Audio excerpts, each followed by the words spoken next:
Greetings YouTube. Today I'm going to talk about my latest gaming book purchase, which I got from Amazon this past week. Firstly, I'm really disappointed with Amazon. When I got my book, the cover, both of them, are damaged. And the spine is damaged here and here. I'm not happy with Amazon. I normally get books in much better condition than this. In fact, I cannot remember ever getting a book in the past that was damaged. And this one was put into a padded envelope as opposed to a box. And therein lies the problem. Now, I ordered this book, which is called The Collected Book of Experimental Might, and it's written by Monte Cook. I ordered this book in December, and they kept delaying it and delaying it and delaying it.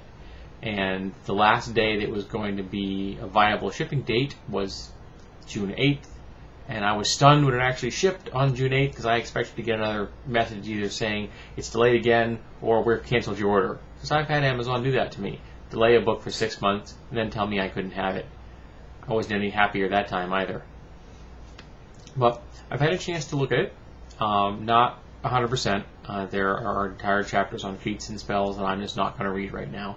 But I wanted to get an overview of it and understand the mechanics, because essentially this is the book written by Monte Cook where he compiles his 3.5 D&D campaign house rules. He talked about them on his message boards, people showed an interest, so he put them together, polished them up a little, and presented them to the public. And this is it. And the reason I bought the book is that he presents the spell levels in the game, instead of being 9 levels of spells, there are 20. Now the beauty of this is that if you're playing a 5th level caster, magic user, a druid, or a cleric, in his campaign, you cast 5th level spells, as opposed to a standard D&D game when you're going to be casting 3rd level spells. So your caster level and your spell level never match, and it's always confusing, and particularly to new players. And even I've been playing for 31 years, and I still find it confusing occasionally.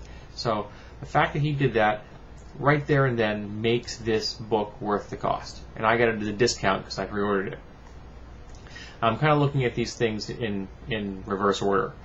He has an entire chapter on feats, and it's all the feats, both the ones in the OGL and the ones that he introduced.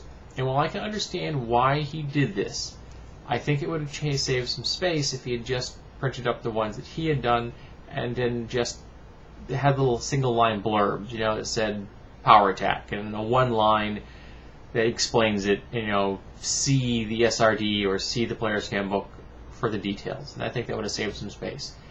I don't know if he did this just for completion, because that way you only have to have the book in your hands, or he was just trying to pad the book out. I'm not sure.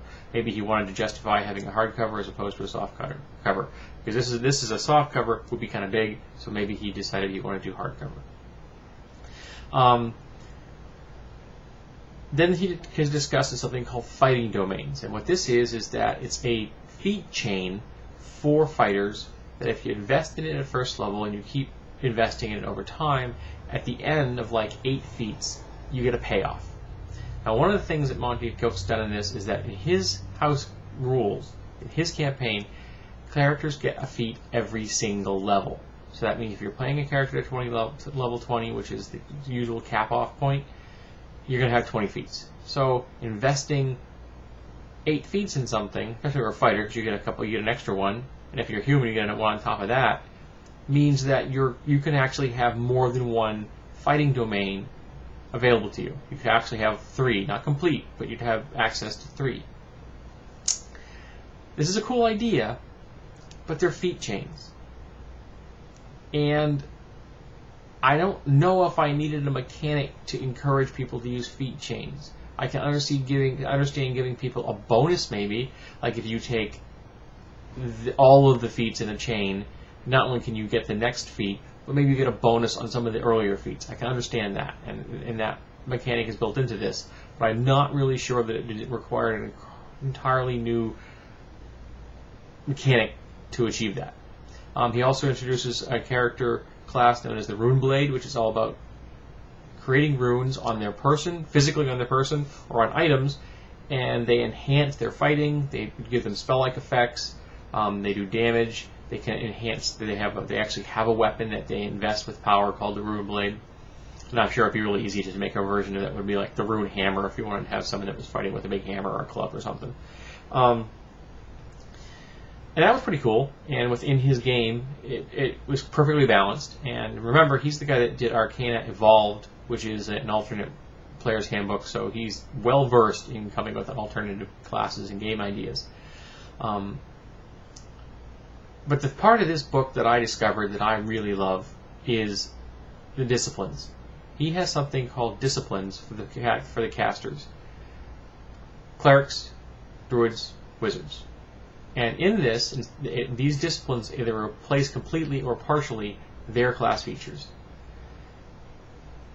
And this allows them to take something at a low level, first level, and as they invest more feats over time, the abilities get better and better and better. I'm going to give you one example because I think it's the best one in the book, and that's the Wild Shape discipline. First level druid takes it, he gets to take one animal form a day, but he can change into that animal form at will. The next day it can be a different animal form. It is limited by his character level, so it could only be a hit dice equivalent to his druid character level, and it's limited to small and medium as a first level druid. As he gets higher in level, he can take more feats in this discipline that will let him speak. Another one will let him have different sizes, large and smaller, large and tiny. He can take ones that let him turn into dire animals. He lets him get ones that can turn into plant shapes and eventually elemental shapes.